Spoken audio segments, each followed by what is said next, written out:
Hello, and thank you for checking my presentation about periodic fluctuations of streamwise vortices in inertia-dominated intersecting flows.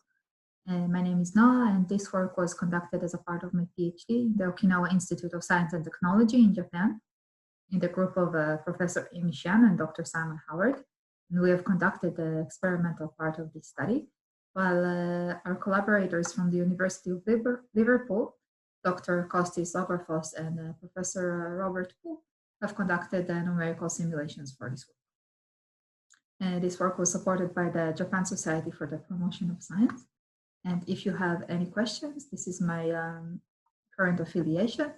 My email, please don't hesitate to write to me. I will be very happy to answer any question or to address any comments you might have. So let me introduce the crosslaw geometry. If we look at the top view of the geometry, we see that we have inflow from two opposing directions and the outflow from the other two opposing directions. And this leads to the formation of a stagnation point here at the center of the geometry. And this stagnation point serves as an anchor for the development of a flow instability and the formation of a spiral vortex that flows in two opposing directions downstream. Now, this occurs at a critical Reynolds number, which depends on the aspect ratio of the geometry, so the ratio between the depth and the width.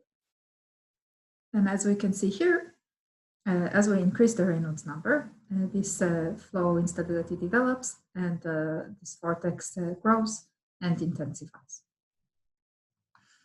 From numerical simulations, there were additional observations that show that the critical Reynolds number is reduced when the aspect ratio is increased, so when we have deeper channels, and also that the flow transition from symmetric to asymmetric becomes hysteretic for an aspect ratio of 0.55. And we will look at these type of geometries in order to study vortex stability, and this will be important to improve flow control within pipes and to have a general better understanding about vortices. So in order to do this, we have fabricated microfluidic channels that are fully embedded within transparent fused silica, and this enables them to withstand very high pressure, so we can study high flow rates. The microfluidic channels are portable and can be easily mounted on microscopes, which allows the accurate control over the flow field. In this way, we can also perform quantitative flow velocimetry measurements, so micro-PIV measurements. Here, the typical frequency is at 500 hertz frame rate. And the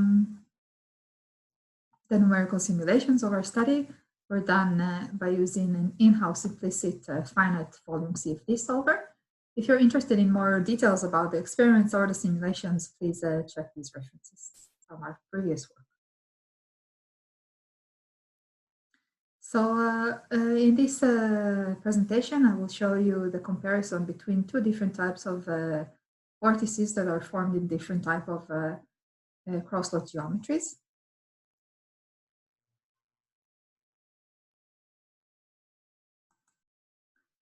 If we look at the x equals 0 plane, we can extract the vorticity component across this plane. So this will be psi, and we are plotting it with the epsilon, which is a normalized Reynolds number. And we can see that the transition from symmetric to asymmetric flow occurs in a very smooth manner for this geometry. But for the higher aspect ratio geometry, this transition occurs in an abrupt manner, and we can see a hysteresis loop.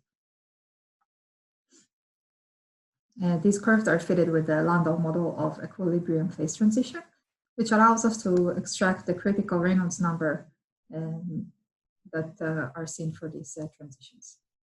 Here in this table, you can also see the typical length scales of these geometries, which is about 1 millimeter, 1.5. But what will happen as we increase the Reynolds number? In order to understand that, we first want to have a look at previous and existing vortex model. So the crosslaw geometry, the vortex that is formed here, is a confined stretch stagnation point vortex, which is very similar to the stretch stagnation point vortex in Berger's vortex description.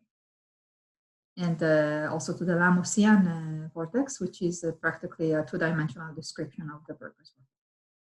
But these two well-known vortices are missing one ingredient, which is the confinement that we are looking at in the cross-lot geometry.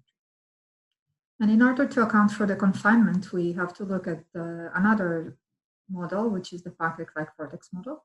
And this type of vortices are naturally formed in stratified fluid layers, and they are spatially confined in both streamwise and spanwise direction.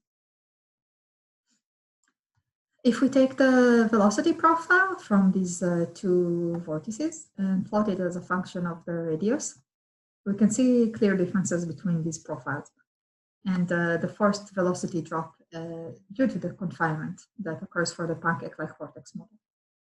And we will try to see if this model description can describe the crosstalk.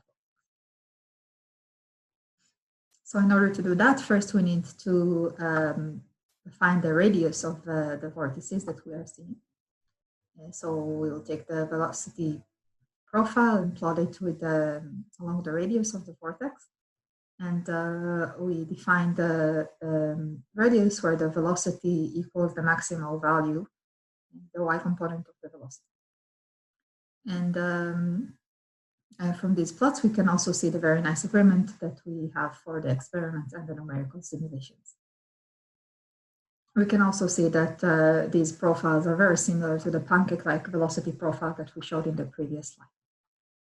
If we look at the vorticity contours and the vorticity profiles for the low aspect ratio, we can plot the vorticity in a normalized manner with along the z direction, and we see that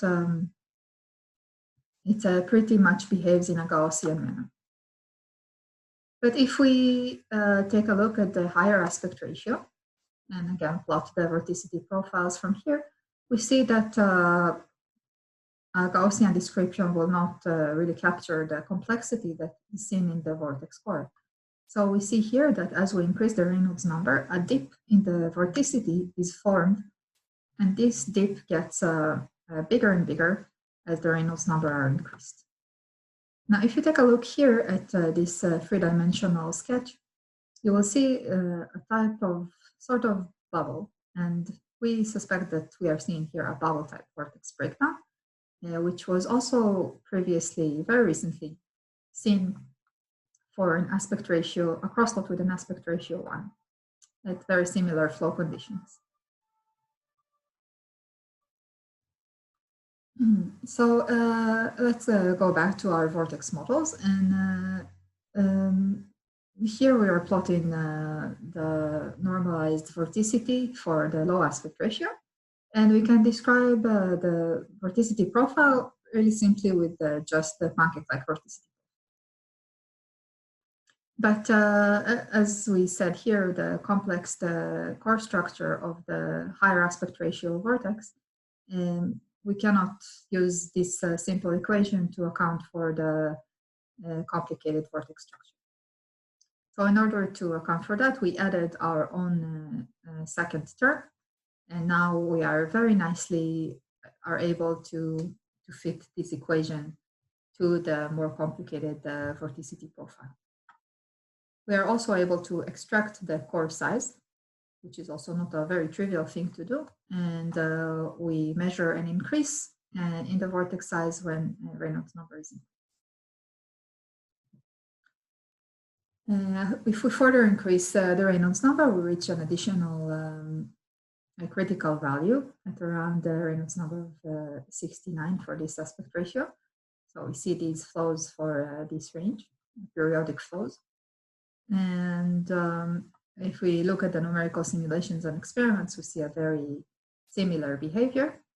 And we define here the non-dimensional time and also a normalized y component of the velocity.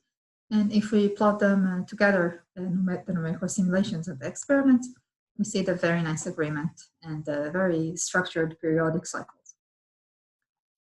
We also performed the fast Fourier transform and extracted the power spectral density. Here we plot it as a function of the Stropel number.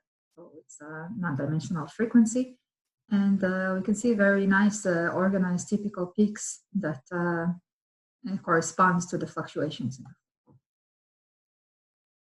An additional thing that we can say about our flow field is that the periodic fluctuations here are dictated by the stability of the vortex core. But if we look at the second geometry that we are studying, we see that the fluctuations here are dictated by vortex merging process. And in each cycle, the vortex merges with a with a co-rotating vortex, and this cycle repeats itself. But here we don't see a very nice agreement between experiments and numerical simulations.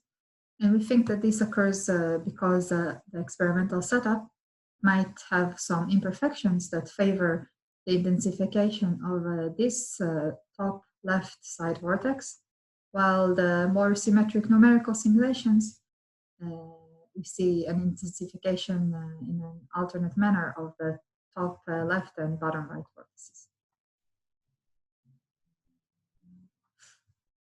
We've conducted these experiments for different Reynolds number, and we can plot them here as a function with the Strouhal number as a function of Reynolds number.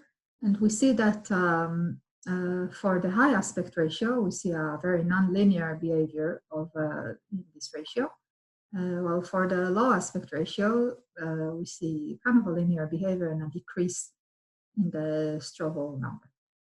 We plot for comparison the findings from a different study for aspect ratio of 1. It also shows a similar behavior to the lower aspect ratio channel.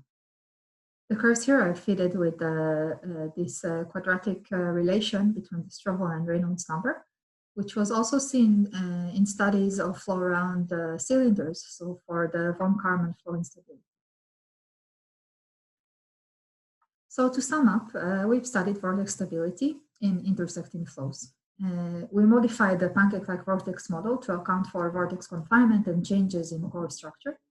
We detect a bubble-type vortex breakdown for the higher aspect ratio of 2.4. We see that above a critical Reynolds number, the confined Berger's vortices exhibit periodic flow patterns, and we find that the fundamentally different dynamics is dictated by the vortex core stability and the proximity of additional vortices in the flow. And our results can be valuable for the improvement of flow control and periodic fluctuations within pipes in various length scales, and also for mixing enhancement and for general contribution to the fundamental understanding of vortex flow. So thank you very much for your attention, and I will be available to answer your questions either here or through my email.